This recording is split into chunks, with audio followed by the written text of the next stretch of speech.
Chinese. Ui. Stella Christie, BMA, MA, PhD, sarjana Harvard University, PhD dari Northwestern University, Profesor Universitas Tsinghua, Beijing, Tiongkok. Dia belajar lagi kat China. Wow guys, keren no. Di Indonesia saya terkejut guys. Dia punya Menteri Pendidikan itu berbangsa Tionghoa, tapi tetap menggunakan bahasa Indonesia. Sudah belajar sampai di Beijing lagi, masih menggunakan bahasa Indonesia. Ini Menteri Pendidikan Indonesia tau, Menteri Pendidikan Indonesia. Jadi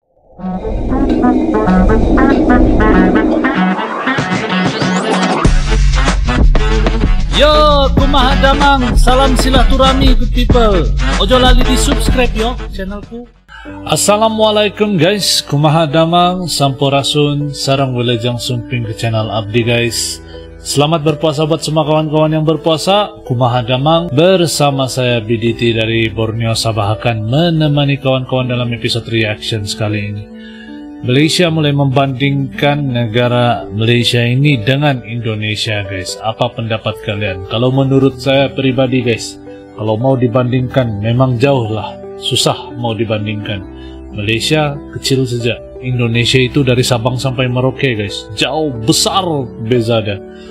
Tapi inilah nih, ada juga pikiran-pikiran sesetengah rakyat Malaysia yang merasa lebih unggul begitu. Sebenarnya tidak ada negara yang unggul di dunia nih kalau menurut saya. Semua ada kelebihan dan ada kekurangan. Jadi mari kita sama-sama nonton video yang satu ini. Dan moga-moga kawan-kawan sudah bergabung dan mendukung. Ojo lali di subscribe guys. Sehat-sehat selalu dan tanpa buang-buang waktu, mari kita nonton video ini. 1, 2. Kita bersinar, BDT buka mata dunia, Sabah dan Indo satu frekuensi sama irama silaturahmi, lewat video kita terus maju. BDT channel, reaksi bikin bersatu. Jadikan bahasa Melayu sebagai bahasa kedua ASEAN. Tapi persoalannya, bahasa Melayu versi mana? Versi Malaysia atau Indonesia?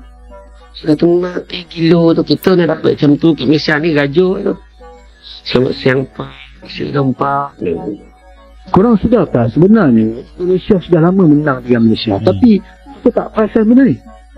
Kau tengok Menteri Pendidikan Indonesia, penyatuan bangsa yang dia buat melalui bahasa. Itu pun orang kita tak boleh nampak lagi ke? Kita buat kerja gila lagi sekali, kita pergi Indonesia, kita nak try bakso Indonesia. Sama tak bakso Indonesia dengan bakso Malaysia? Okay guys. Macam Indonesia dan Malaysia memiliki banyak kesamaan, mulai dari budaya, bahasa, hingga makanan. Warga Malaysia pun kerap membandingkan perkembangan Indonesia dengan negaranya. Pengaruh Indonesia semakin kuat tidak hanya ekonomi, tapi bidang musik, film, sosial, hingga kuliner menjadi salah satu faktor yang menarik perhatian mereka. Ini nak jadikan bahasa Melayu sebagai bahasa kedua ASEAN. Tapi persoalannya, bahasa Melayu versi mana? Versi Malaysia atau Indonesia? Yang ini kita kena jelas ya. Walaupun kalian mengatakan akar bahasa Indonesia adalah bahasa Melayu, namun slang dan perkataan serta ayat mereka sangat berbeza dengan bahasa Melayu versi Malaysia. Betul guys. Jadi bahasa Melayu versi negara mana yang akan jadi bahasa Melayu kedua ASEAN? Kalau tanya saya lah kan, bahasa Melayu versi Indonesia lebih layak. Sebab apa? Sebab bukankah pemimpin dan rakyat Malaysia sendiri terhegeh menggunakan bahasa Melayu versi Indonesia? Bukankah sudah ada sebenarnya banyak saja perkataan Melayu Indonesia yang sudah dijadikan sebagai bahasa Melayu kita, dah sampai masuk dalam kamus kita lagi tu. Anda pun tahu kan perkataan-perkataan tersebut. Saya tak nak sebutlah benda tu. Betul dalam guys. Keadaan kita yang menyembah bahasa Melayu versi Indonesia, apa kau ingat kerajaan Indonesia nak bersetuju jadikan bahasa Melayu versi Malaysia sebagai bahasa ASEAN? Memang taklah. Sudah tentulah mereka nak jadikan bahasa kedua ASEAN tu bahasa Melayu versi Indonesia. Bahkan mereka tak setuju istilah bahasa Melayu itu sendiri. Mereka mesti nak tukar istilah tu sebagai bahasa Indonesia. Kedua, kita kena terima hakikat ramai pemimpin dan ahli politik negara kita Malaysia ni tak boleh bercakap bahasa Melayu dengan baik. Anda sendiri tengok kan dalam persidangan Dewan Rakyat. Tengoklah betapa teruknya bahasa Melayu mereka. Nah sekarang, kalau tiba-tiba lah kan ada persidangan ASEAN dengan pihak Indonesia, Singapura, Brunei, dan waktu tu kita kena guna bahasa Melayu, dan yang akan jadi wakil Malaysia nanti adalah dalam kalangan pemimpin kita yang tak fasih dalam bahasa Melayu.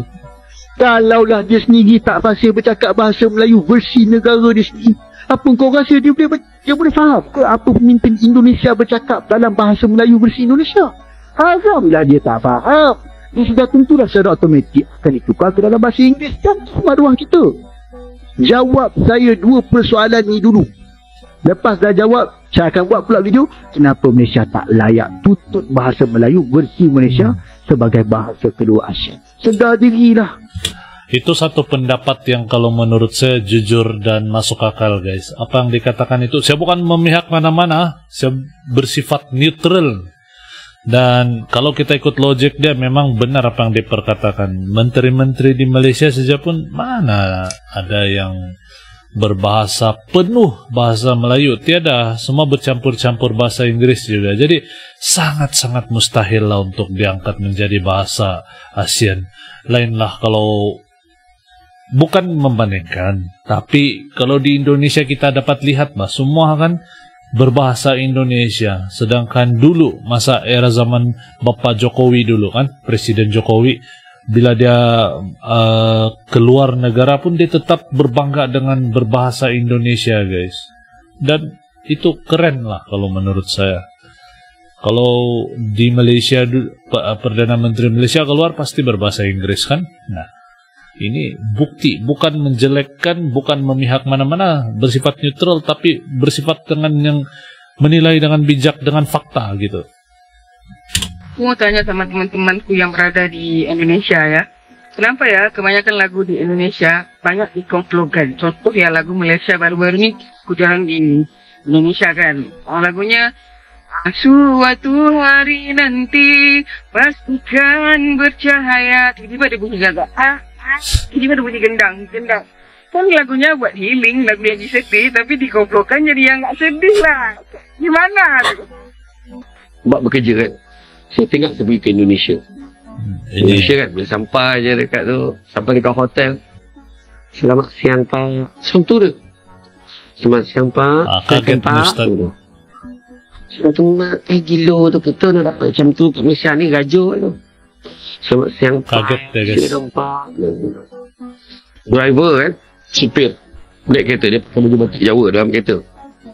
So kita turun kat tempat makan kan. Saya kan suruh dia bawa ke tempat makan dia sedap. So dia berhenti kat situ. Saya pun ajak dia, Pak, mari kita makan sama.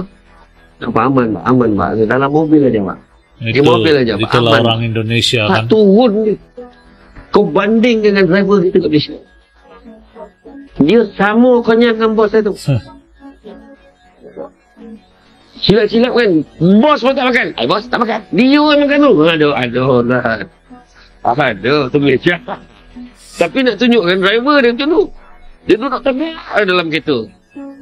Lepas tu sampai tu, saya ingat dekat hotel tu, saya dekat kan. Dia tunjukkan saya di mana toilet dia. Sini Pak, ikut saya Pak. Dia tinggal tak menyangkung sebelah hati tu. Dia tunjuk sampai ke pintu bilik air tu pun dia buka. Tak cukup. Dia kata. Bagus ke tak bagus? Bagus, tapi kat Malaysia tak apa macam tu. Dan bila saya tanya pada sahabat-sahabat daripada Indonesia ni, dia kata apa? Dia kata, bukan bagus Pak. Tapi, dia sudah tidak ada pilihan. Dia kena buat macam tu. Kalau dia tak nak buat, ramai lagi dalam Indonesia tu nak buat dia. Betul. Sebab nak dapat kerja susah. Tu sebab bila kerja, dia buat sampai macam tu sekali. Nampak tak? Macam kita lah susah dapat kerja. Kerja betul-betul. Itu saya. Iya, saya fikir, ya Allah, dari segi hospitality. Itu sebab orang suka pergi ke sana. Sebab kena selamat siang Pak, teman Pak. Kita pergi hotel. Saya nak gitu.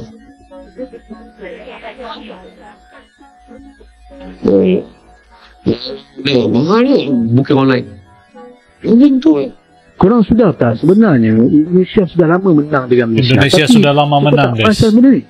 Kita selalu kan pandang rendah pada rakyat Indonesia. Yelah, rakyat Malaysia ni, mereka ni kerja sebagai buruh bangunan. Dia pun jadi orang gaji dan segala kerja yang dilihat ada kelas.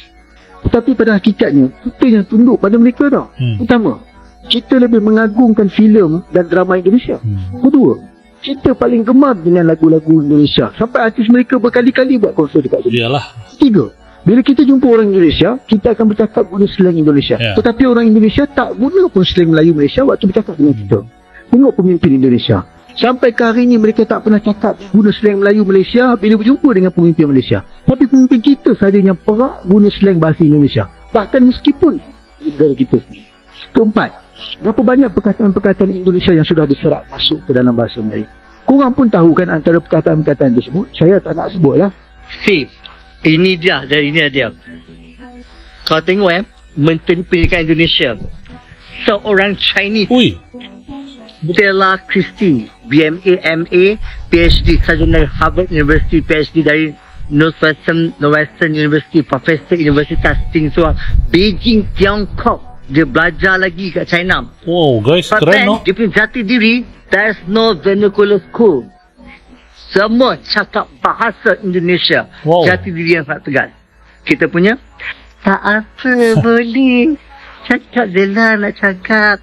Tak apa. Tak boleh. Oh, it's okay. Cakap bahasa pun tak apalah. Kita ikut. Asalkan ada kerajaan jawatan. Itu kita punya pendidikan. Kau tengok macam pendidikan Indonesia. Penyatuan bangsa dia buat melalui bahasa. Saya setuju yang Itu tu. pun orang kita boleh nampak lagi ke?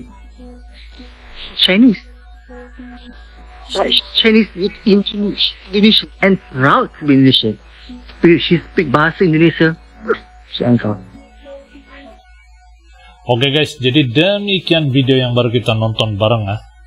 Jadi kalau mau dibandingkan Malaysia sama Indonesia ini, penggunaan bahasa saja pun bagaikan langit sama bumi. Di Indonesia saya terkejut guys, dia punya Menteri Pendidikan itu berbangsa Tionghoa, tapi tetap menggunakan bahasa Indonesia.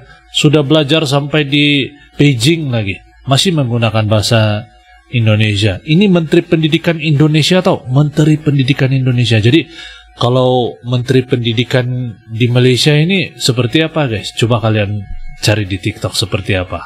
Lihat cara dia bercakap seperti apa. Saya tidak memburukkan tau nih, tapi cuma memberikan pandangan saya. Nanti kalian kasih saya pandangan kalian lepas nonton. Baru ini benar-benar luar biasa lah. Dan yang menarik perhatian dia di Indonesia itu, berbagai bangsa bisa menjadi menteri kan kalau layak. Kalau di Malaysia kebanyakan Melayu guys. Kita boleh kira pakai jari berapa saja menteri-menteri yang berbangsa lain.